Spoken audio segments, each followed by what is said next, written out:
Toutes les entreprises cherchent à bénéficier du crédit impôt recherche, mais paradoxalement pas les exploitations agricoles, qui font pourtant de la recherche, mais qui ne sollicitent pas souvent ce genre de financement.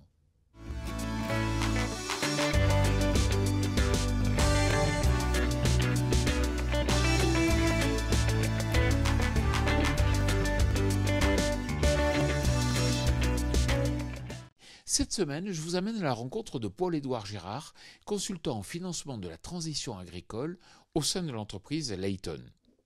Bonjour Paul-Édouard, pourriez-vous nous présenter l'entreprise Layton ? Alors, Layton, c'est une entreprise qui est implantée dans le monde entier, qui a été créée dans les années 90, qui compte aujourd'hui plus de 2000 salariés dans le monde. Et cette entreprise, son expertise, c'est caractériser la recherche telle qu'elle se fait dans les entreprises, de manière générale.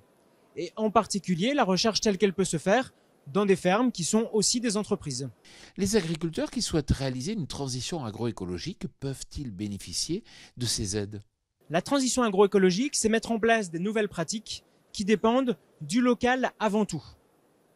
Pour ces nouvelles pratiques qui dépendent du local, souvent, il y a un manque de connaissances parce que d'une part, les pratiques sont nouvelles et d'autre part, parce qu'elles peuvent avoir été expérimentées ailleurs dans d'autres conditions de sol ou de climat, mais pas dans mes conditions de sol ou de climat ou celles de mes voisins.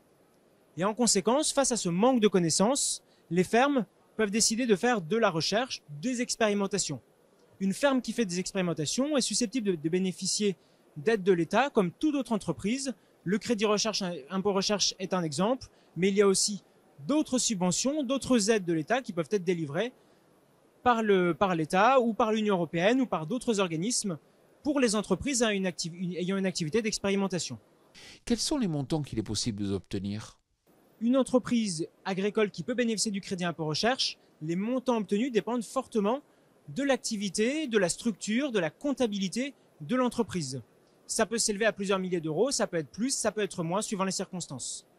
Merci Paul-Édouard. Quant à moi, je vous retrouve la semaine prochaine sur TV Agri pour un nouveau regard porté sur l'agroécologie. Bonne semaine à toutes et à tous.